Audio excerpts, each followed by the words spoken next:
Calgary Flames fans, it's time for Flames Unfiltered. Entertaining and controversial hockey talk with your host, Brad Burud.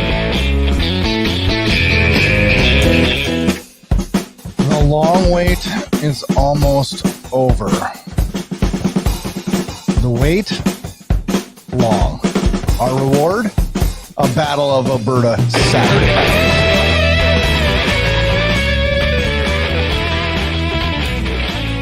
Good evening and welcome to Flames Unfiltered, episode number 101. I am the host of the show, Brad Burud, here every single week to talk Calgary Flames hockey with you. And yeah, it's been a long week and we're still at Thursday. So we still have 2 more nights before we drop the puck 48 hours from now, actually, from when we are recording this one live. Will the wait pay off? I don't know. I mean, Sutter said they had a good week of practice. Some guys got some time off, which was good after an overly hectic preseason. So I don't know. Probably a good thing in the long run here. I guess we'll see Saturday night how we'll all have our opinions if it was good or bad. Hockey is going. It started on Tuesday night. Tuesday night I watched Vegas win. I watched the Canucks Oilers last night, and oh man, was that a damn good hockey game. And watched a little bit of the Ottawa Senators Maple Leafs tonight too, and that was also a lot of fun. That Ottawa team, as I watched them a lot beat us last year, I saw good things, and I watched again tonight, and I really like the direction that team's going. And now they add Pinto as a rookie to the mix, and it's going to be good.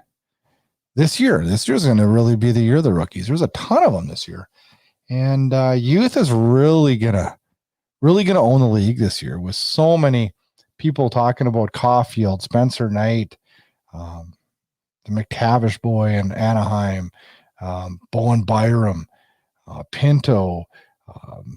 There is just a ton of rookies that are going to be dynamic this year, and take some teams that maybe we didn't think were going to be successful to another level. And it's fun to see the youth. Just wish maybe we had a little bit more in Calgary right now, but time will tell on that. We'll see how Connor Zary does here in the near future, hopefully. Another thing that was good with watching hockey again is all the people in the arenas. We thought the bubble was great when they came back, and it was, because we needed hockey. And to watch and see, last year, some games having some fans minimal, and then as fans got back in, but boy, was it good to see some Canadian teams play last night and see fans in the crowd. And it's going to be great on Monday night when we see fans in Calgary again. And it's part of the healing process, and damn if it's long overdue in my mind. We need to keep rolling on and be safe, but we need to have entertainment and fans and our sports and all those good things that we have come to know and love. Well, on this episode, it's it's another good one. It's another busy one. We're going to touch base on the final preseason game versus Winnipeg. That'll only be very, very quick. And then we'll roll into some player predictions and some team predictions for the Flames this year. And then we'll talk some Flames news from the Pacific Division. And we'll wrap with a Facebook poll tonight on where the fans think that the Calgary Flames will finish in the standings. I don't know if the results were a little bit about what I thought they were going to be, but pretty interesting, albeit though.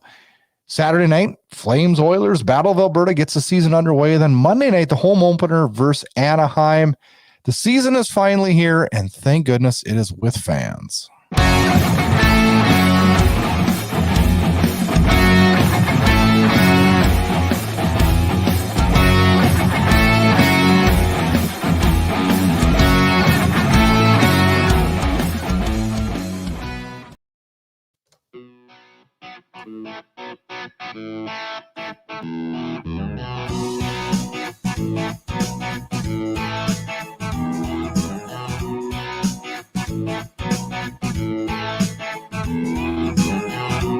All right, Flames fans, let's quickly, we're going to quickly do this. Let's recap that final preseason game.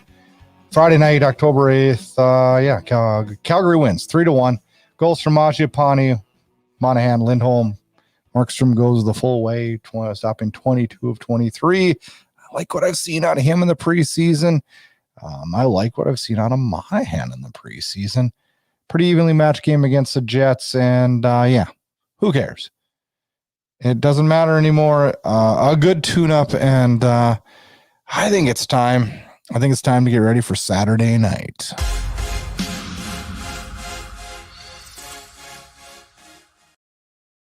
All right, Flames fans, let's talk the first section of the show. We're going to talk about player predictions.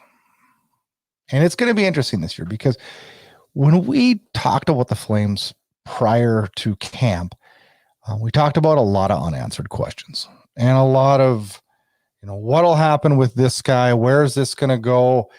Who is he going to have a bounce back year? What many forget, in the year that we won the Western Conference a few years ago, we had almost every player have career years. Well, last year, sadly, we had a number of them have career low years. Well, anytime that happens, you're not going to have a successful season. But where does that lead us into this year? And what players are going to have to step it up to be able to get us to the level of making the playoffs and maybe winning a round or two? So I sat and took a look at just some key questions on who's going to produce and who's not going to produce this year. My prediction for the Flames leading goal scorer this year, and a lot of you are going to maybe shake your head. I'll probably get some hate mail on this one. Who knows what? You guys will probably write me a new one for this one, but that's okay. I got Sean Monahan. I think he's going to have 36 goals this year. That would be a career high for him. He's finally healthy. Hopefully, I think he'll stay healthy just because it's his time. He's due to stay healthy. He's going to have a hell of a year, I think. He's going to score 36 goals for this Flames team, and that is going to be huge. Huge, huge, huge. Who will the Flames leading point leader be? I think it's going to be Elias Lindholm with 78 this year. He's consistent. He's going to get the opportunity, whether it be on the power play or centering that first line, I think. And I think Lindholm is going to have another good year, whether he's playing with Gaudreau and Monahan or whether he's centering the Kachuk-Coleman line that we've yet to see, but really, really, really want to see. So what prospect is going to make an impact this year? Well, I thought about it. There's a lot of easy answers. Some people would maybe say, well, Walker Duehr is going to get some time and stuff. And I think he will get his chance. And even more people would say, well, Glenn Godden, because he's going to get a chance for sure. I'm going to go on a limb on this one. And this is actually kind of a frustrating area because it scares the hell out of me because I look through our prospect pool and I don't see the guys that are going to be breaking into the lineup like I see in other markets. And that scares me. We have a few that are maybe a year or two away, but you'd think you'd have one guy every year or somebody pushing the barrier. And this year, I think the guy that's going to actually step into the lineup, going to get some time, albeit probably because of an injury, but we'll take it anyway. Connor Mackey is going to going to be a prospect that's going to surprise us with his stability on the back end for a young player. And that's a good thing. I think he'll get a chance, but we'll have to wait and see on that one. Which player is poised for a breakout year? Well, I don't know if you can call this a breakout year because I'm not the only one probably predicting this. And I know a lot of people would say, well, it's Mangiapane. And I think he'll have a decent year, but I think Dylan Dubé is going to hit that 40-point mark. And I think he's going to be the guy that really takes that leap this year into solidifying his spot, in the top 9 on this roster and bringing us quality depth through the lineup. Whether he's in the second or the third line, it's going to add depth for us. And that's definitely going to help. And I expect a big season from Dylan Dubé. The biggest surprise this year, as far as players go, I'm going to go with one that may shock a lot of people also. I think Tyler Pitlick is going to be a solid bottom 6 player for us. And also, again, just add that stability that we need in the bottom 6. I liked what I saw in the, albeit, was it a period of preseason game before he got hurt, but I liked it. I think he's going to be just fine for us. I think he's going to do, I think he'll help us out a tremendous amount. And just giving us that speed on the wing. He's a bigger body, can play physical. I look for big things from him, and maybe I'm naming him just because nobody else is talking about him at all. So I think he'll be a surprise. Our biggest disappointment this year, and I hate to say it because last year I had him pegged as our biggest surprise. I'm worried about Yusuf Valimaki. Not that I think that he can't do this and that he can't solidify a top 6 or top 4 spot on our back end. I do. I think he's full of talent. I think he's got 2 things working against him right now. I think he's questioning himself. I think his confidence is wavering a bit. And I don't know that he's fallen into good graces with Sutter. And that's definitely not going to help him. Now, Sutter's not a dumb guy, and he's not going to just push this young player to the side and not give him a chance. We're already hearing with practices this week that it looks like Valimaki will get a spot in the top 6 on Saturday night. But it'll be interesting to see how he progresses this year. Now, I pray I'm wrong on this one, and I don't want him to be our disappointment. I want him to be our surprise. I would, if he could solidify himself in our top 4. Think about what that does for this organization. How huge that will be. We'll see. I unfortunately have to put him down for the biggest disappointment. Trophy candidates. Is there anybody on the Flames this year that can win a trophy? And I talked about this on my other podcast, the Debate Hockey podcast, and I've got Jacob Markstrom pegged as a Vezina candidate. I just feel like that game against Vancouver last year where he came out of the net and things went haywire.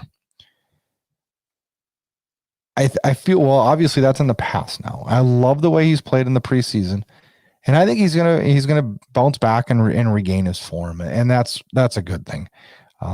He's a critical part. Let's put it this way: if he doesn't have a good year, we don't make the playoffs. But he's my candidate. I do. I think he's going to get Vezina talk this year.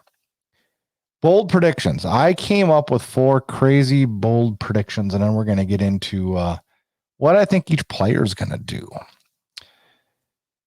I think a bold prediction is going to be that the fans will realize that Zadorov is an asset to this team and that his physical presence will pay dividends down the stretch run, and especially if we get into the playoffs.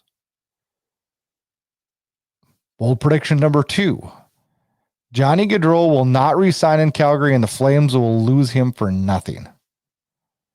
I'm going to be pissed off if this is what happens, but I feel like our chances of getting something for him now have already passed, and that sucks.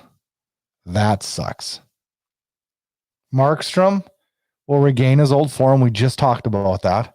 And I also believe that we're going to see as the season goes that Tanev will be the true leader of this team.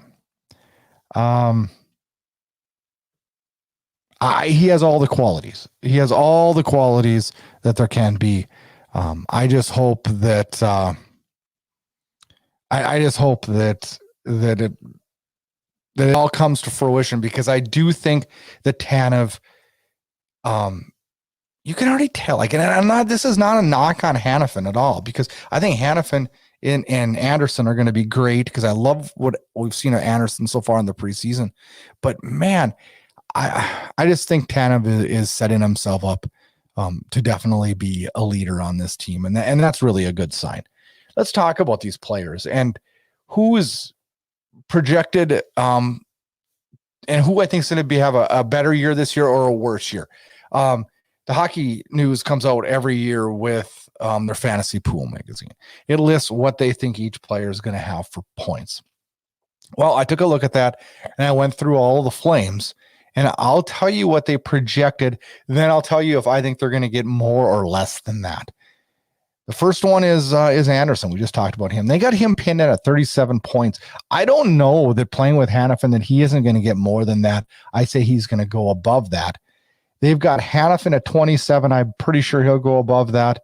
They have Valimaki at 24. I'm afraid he'll be a little bit below that. They have Tanev at 20. I think that's about where he'll be. They have Shillington at 26. I think that's about where he'll be, given that he gets a chance. I think he's going to get a chance. I just don't know. We have so many defensemen to go around. I just don't know if the minutes are there, and if he's going to be the guy that falls out, or maybe Valimaki falls out. It's going to be really tough to see and very interesting to watch and see what happens with that. Zadorov, they got him for 15. I think he'll get more than 15. They've got Gabranson for 12. I think he'll get less. Actually, I think he'll get about that. And they've got Stone for 10. I think he'll get just a little bit more than that, because injuries happen, and Stone's that guy that can fill in. But it's going to be interesting to see how it works out with how many defensemen we're going to be able to keep. Are we going to keep 8 on this roster? It's really up in the air there. The air right now. There's even talk on Saturday night that we dress 7 defensemen. We'll see how that all plays out.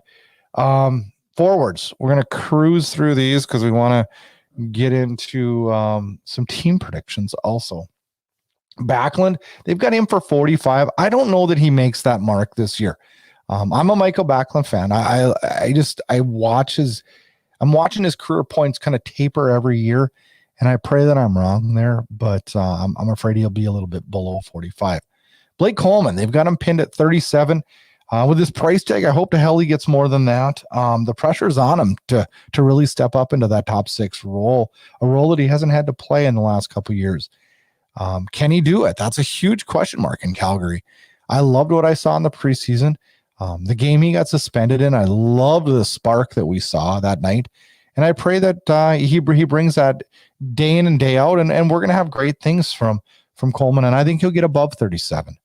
Dylan Dubé, they got him pegged at 40. I think he'll get a little more than that, and that's great news. They've got Johnny Gaudreau pegged at 62. I think he'll get right around there, maybe slightly below that. It's all going to depend on the next number, Sean Monahan. They've got him pinned at 65, and I think he does more than that. I said it earlier in the show. I got him pegged for 36 goals this year. My hopes are high for Sean Monahan, and he better not let me down. It's been too many times in the last couple of years where I've been really, really upset with him. Lindholm, they got him pegged for 73. I think he'll get a little more than that. Mangiapane, they got him pegged at 65. Fully capable. Love Andrew Mangiapane. I think he will fall just slightly below that. Kachuk, they have at 66. I think he'll be a slight below that. Godden at 23. That's a push. I think he'll be down a little bit below that. I don't think that he'll get the offensive zone face-offs and offensive zone possession to be able to carry that point total. Lewis, I got at 23 points. There's no way. Richie, they've got at 19. I don't think there's any way. Pitlick, they've got at 18. And there is definitely possible there. let's go through the comments so far. And Tavish asks the question, what about Shillington practicing as a forward? I kind of like the idea and of possibly having him as a bottom six player. You know, I saw that too, and talked to a couple people about it. And I don't know that we're gonna see him in a forward role. I definitely like his skating, but I think that's so key to the defense. When you look at our defensive core, which I'm not ripping on it like many of the Calgary Flames fans are. Yes, I'm with you. Zadorov looks really slow, and Goodbranson looks not good at all. And I'm with you on the Goodbranson thing. I think Zadorov will surprise. But we need Shillington's speed on the back end, don't we? We need Valimak or Shillington to be able to step up and bring that presence and bring that speed. So I don't know that we're going to see him on forward. I don't know if he was just filling a spot for an injured player during practice. I think that's probably a little bit more of where we're going to be. Corey Fry writes, seems Sutter wants Monahan to get better soon. Well, I think we all do, don't we? I think Monahan is kind of the he's one guy that we really need to bounce back this year. Another guy that would really help if he bounced back would be Matthew Tkachuk. And I guess we'll see there, but I really, really hope that we can at least get a couple of these guys back on track, especially Monahan. If we can have him in that second center role and get him clicking, that would be really good. Corey also writes GM in trouble. Yeah, I mean, I don't think there's going to be a mid-season firing of Brad Treliving, but I definitely agree that we're going to have to make the playoffs this year. Sutter and him are around for one more year after this, and we'll see what happens. One thing I know a lot of people rip on Treliving and say, well, he doesn't make the move. He doesn't make the move. He does. He's made more moves, bigger moves than a lot of general managers have. And I think he does make the moves, and I think he has the balls to make the moves. I think he's tried hard this summer to make some moves, and I don't think there's a hell of a lot of moves out there to make. Backup goalies look pretty good. Yeah, I agree. I think we're good there. Obviously still a question mark until we see regular season play. I don't know. I'm fully confident. Let's put it that way. I'm going to have to comment further on that later on in the show, or not in the show, in this season, once we get a few games in and a few games under his belt. But so far, Vladar has been just fine in my book. And I think that's going to be a huge thing, because we're living in a league where we're going to need to see him 20 games this year. And if he can get us 10 wins out of those 20, we're going to be sitting really, really good.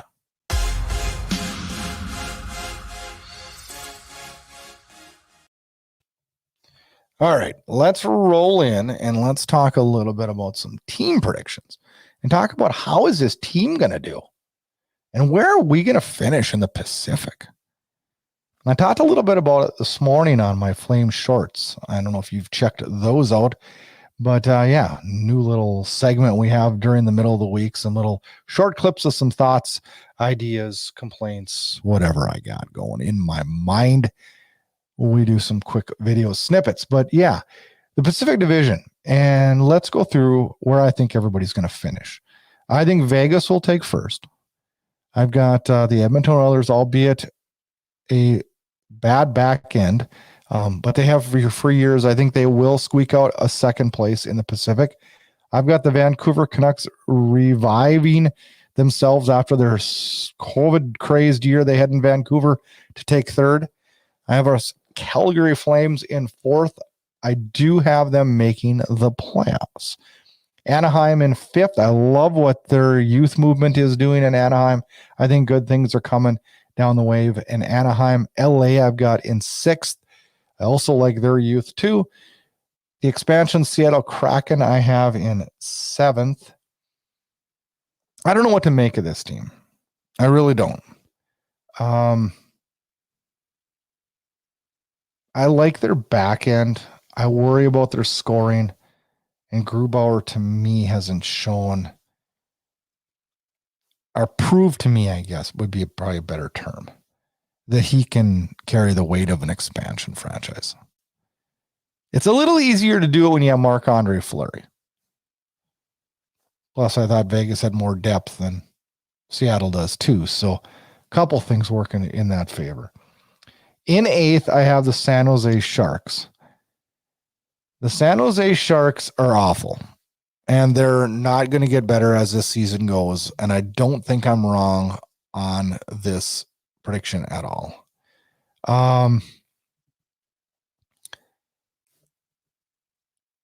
They are very aged and very overpriced.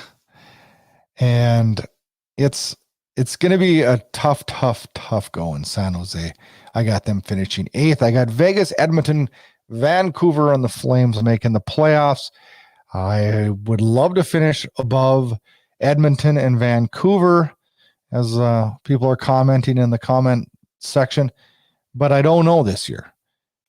This Flames team could take 2nd. This Flames team could take 7th.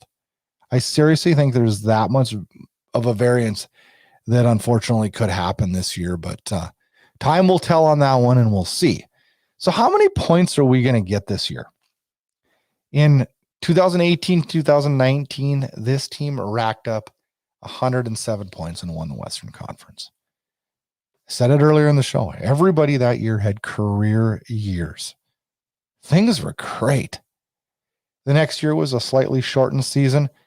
When you figure it out based on an 82-game season, we would have got 92.5, which in most years I think gets you into the playoffs. Last year, if you would have prorated it to an 82-game season, it's an 80.5 campaign for the Flames, and it was not a good year last year. Extremely disappointing, and just not good. Not good at all. Well, where are we going to be this year? I look at it, I think we're going to finish in 4th. I don't think we're going to be far behind 3rd. I think we're going to be sitting at 92 points, enough to get us into the playoffs this year. And it's going to be a hard fought year. Corey writes slow starts, and he thinks we'll get 95 points, and that's pretty close to where I'm at. And I don't disagree at all on that one. I think it's so critical that we get off to a good start this year.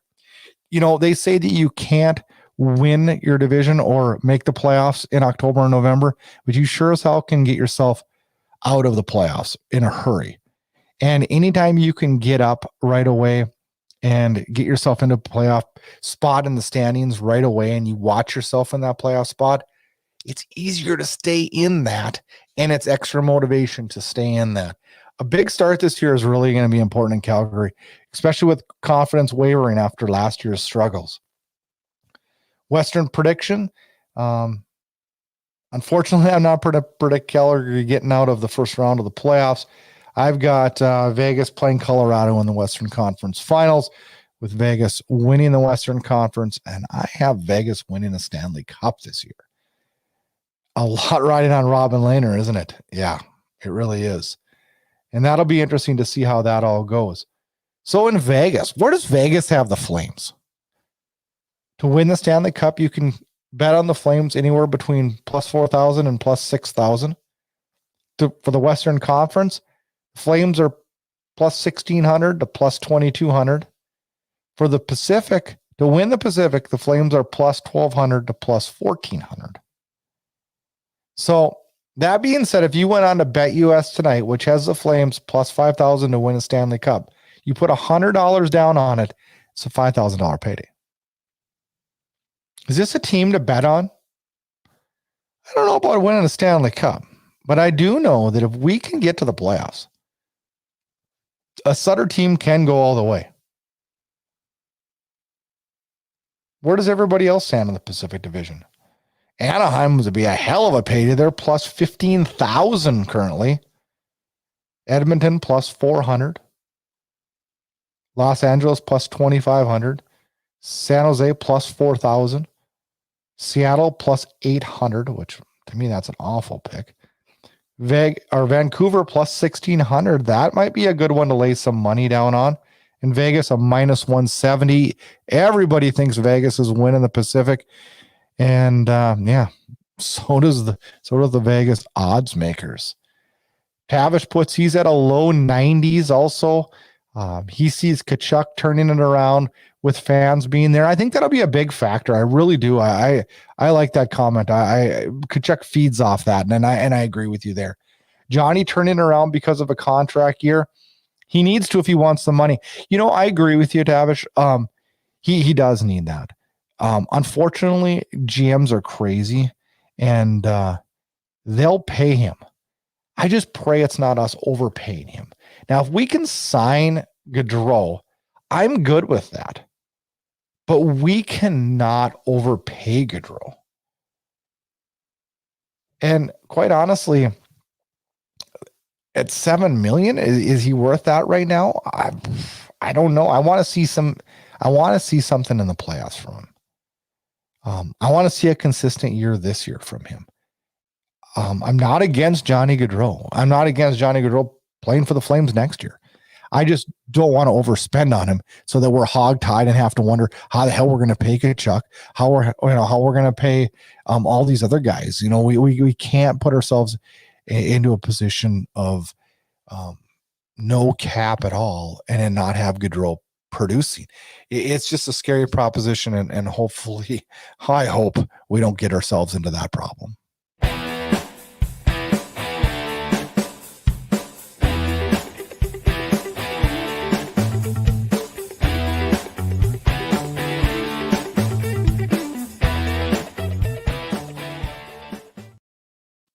All right, Flames fans, time for a little bit of news. We will get to some more viewer questions here in just a little bit. So fire those questions into the comment box. I appreciate everybody watching here tonight live, and I'll answer questions as we go here after we get through the news and through the divisions so far. We got some news from the division.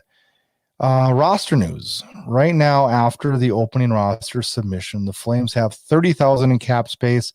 Currently have 23 players, 13 forwards, 8 defensemen, 2 goalies on that opening night roster. Richardson on IR, and this does include the never-ending cap hit for the buyout for Brouwer of 1.5. So what do we have? So let's quickly roll through the roster for opening night. Goalies, Markstrom, Vladar. Defensemen, there's 8 of them: Anderson, Valimaki, Tanev, Zadorov, Stone, Gudbranson, Hannafin, and Shillington. Forwards, 14 forwards, one of them being on IR. That's Brad Richardson. We also have Backlund, Gaudreau, Lucic, Pitlick, Tkachuk, Coleman, Lewis, Monahan, Ritchie, Lindholm, Dubé, Godin, and Mangiapane. Byron, Fraze, Kirkland were put on waivers. They cleared. Dewar, Kirkland, Fraze, Mackey, Warner were all assigned to Stockton. Coleman, don't forget, is suspended for game 1. Zari, Kinnevall are still injured, and Pitlick is skating on his own, so he's still day-to-day, but sounds like it's going to be a little bit of time there, and Richardson is on IR to start the season. I don't have an update on how long that'll be. Hopefully Pitlick sooner. Richardson sounds like it's going to be a little bit longer with a lower body injury. Also news out of Flames camp that Michael Stone was not practicing yesterday due to COVID-19 protocols. I'm not sure where that's at currently today. I've seen no news, heard no talk on that one. That'll be interesting to see where that one goes. A few players taking maintenance days. People were freaking out a little bit about that, but Backlund wasn't there yesterday. All maintenance. Sutter said that he was going to make sure that every player got just a little bit of maintenance over the week, so that they took advantage of this break. Not an ideal time for maybe to have a full week with no games, but if you're going to get it, you need to make sure going in that everybody is rested, ready to roll, because that camp was pretty intense with games very, very, very frequently. In the division, so far the Pacific is, there's not many games played. Anaheim 1-0, Vegas 1-0, Edmonton 1-0. Vancouver got a bonus point for losing in a shootout, so they have 1 point. Seattle is a team that is winless at 0-1. I believe they are playing later tonight also. We'll see where that Pacific division shakes out. Calgary, the last team to get going in the division, as they will get rolling Saturday night. Let's talk a little bit about scheduling. And scheduling is one of the things that really, it's a bitch of a job to do for the league and everything. So, I mean, I'm not freaking out on the poor guy that has to do it, but there's some disadvantages this year. And in a year where we're condensed because of the Olympic break, because of the All-Star break, which I can't, why are we doing both here? I don't understand. But we're going to have like 3 weeks off in February. There's a lot of back-to-backs. Let's break it down. The Islanders are getting the short end of the stick here.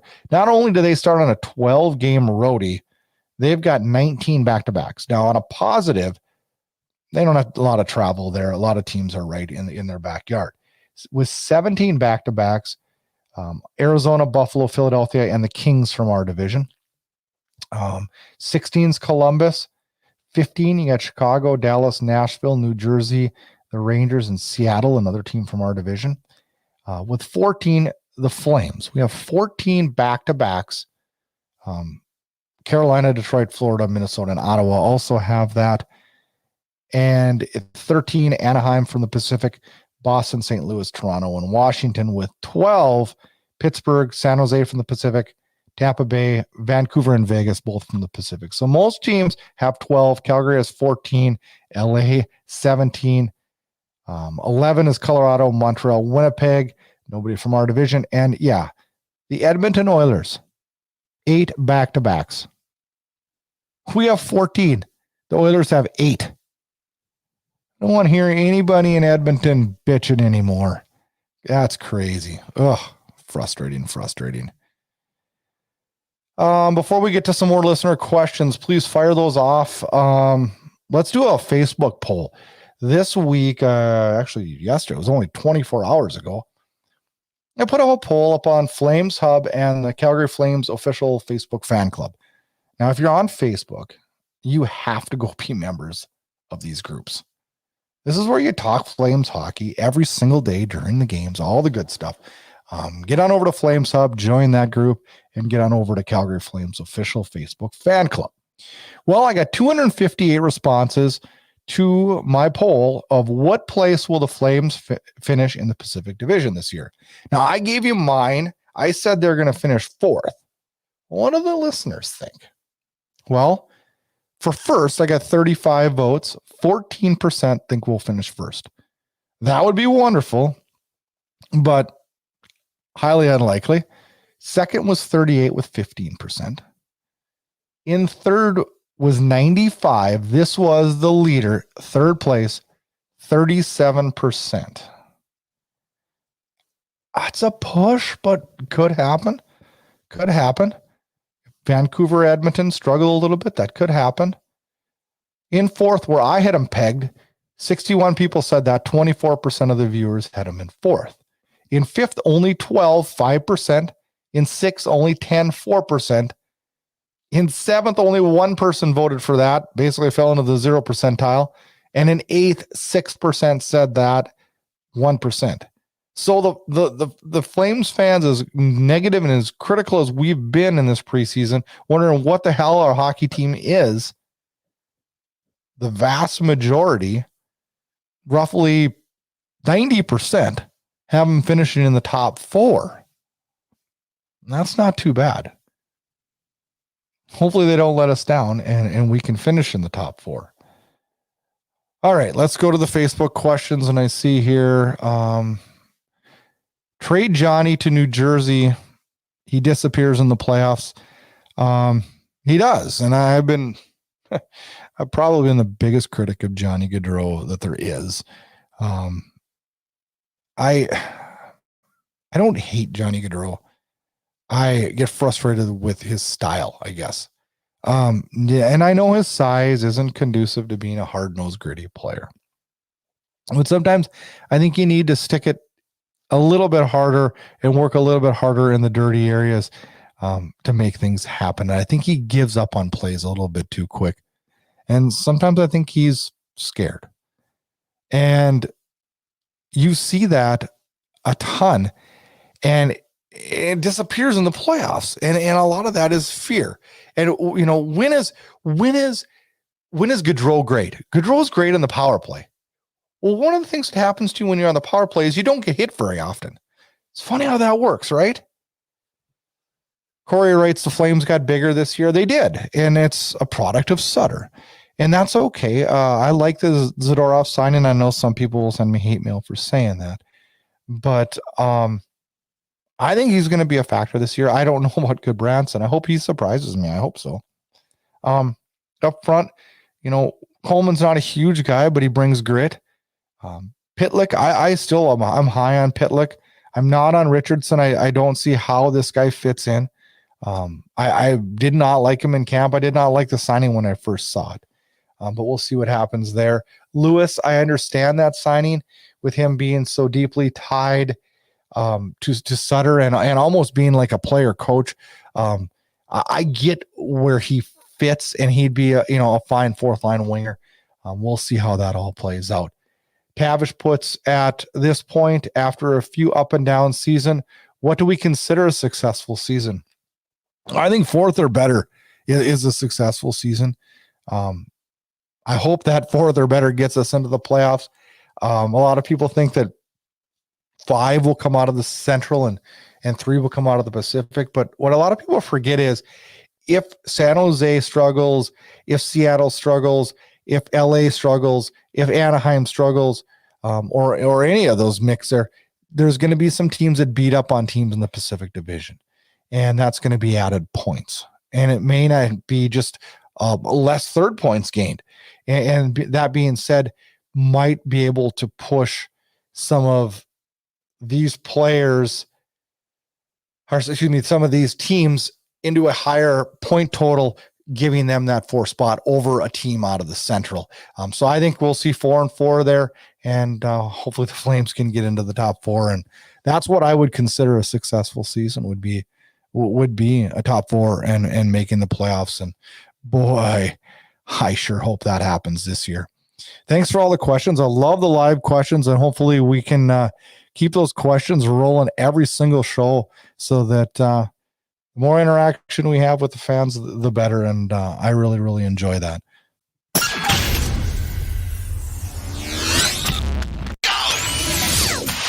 Get all your Flames Unfiltered podcasts, team news, team updates, and highlights at flamesunfiltered.com.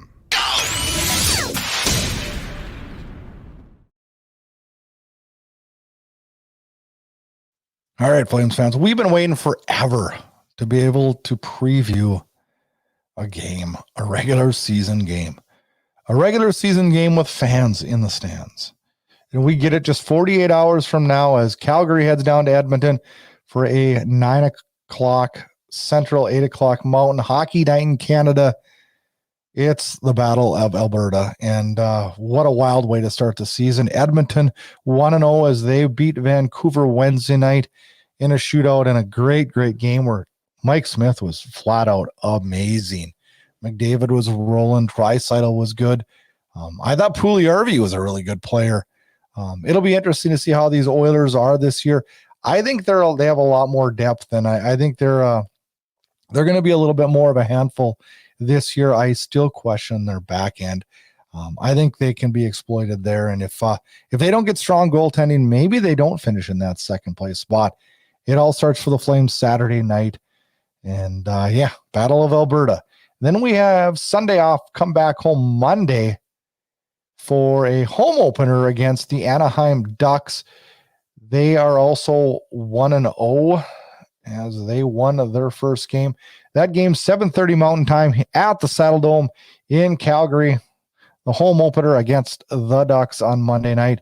Then the Flames go out on a 6-game road trip out east that takes them through a bunch of different 6 games. So 7 of the is it 6? Yeah, 6 of the first 7 games are on the road, or is it 7 of the first 8 are on the road? What a tough way to start the season, but let's get through it. And then we have a lot more home games at the Saddle Dome here at Flames Unfiltered. We're doing it again this year we are, doing the HOTMIC watch parties. And we did this last year.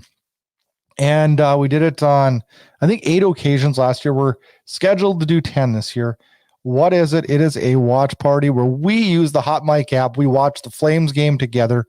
We talk Flame stuff. We meet new Flames fans. I give away a bunch of Calgary Flames hockey cards. And we have some contests to see who scores the Flames' first goal. If you guess it right, you get entered in to win some gift cards this year. All kinds of different things. Watch for further details and join in on the fun. That all gets going October 28th when the Flames visit the Pittsburgh Penguins. That seems like a long time ago or a long time from now, but it is not. It'll be here before you know it. Yeah, this has been a long week waiting for this season to get going, but just 48 hours from now, we finally drop the puck on another great Flames season. Well, thanks again for watching Flames Unfiltered. Thanks for the listener questions during the show. It's a lot more fun when I get to interact, talk with you. We go through some questions. We're back again next week. We usually do the shows Wednesday night. We're back next Wednesday night for another live show. Check out flamesunfiltered.com to find out just where you can see us. Just when you can see us, as I'll post the live times up on there. Thank you to all the listeners. We truly appreciate it. Help us out. Get on over to social media. Follow us at Flames Unfiltered. Subscribe on YouTube at Inside Edge Hockey Media Group. Get on over to Apple Podcasts. Rate, review us, subscribe. We love the good reviews. We need them. We love it. Flames Hockey, it's back. Saturday night's the big Battle of Alberta. We need 2 points to start the season off. Let's go Flames. See you next week to talk a little bit more of Flames hockey.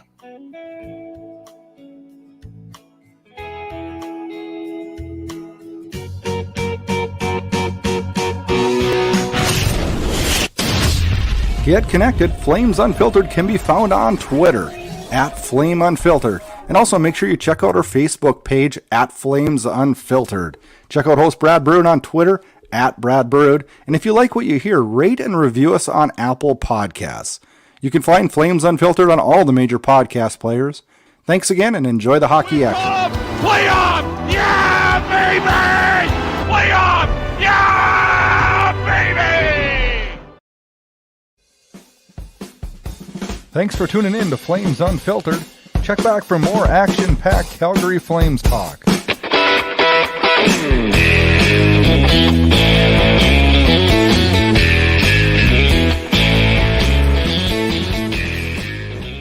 This episode of Flames Unfiltered was copyrighted and produced by Inside Edge Hockey Media Group.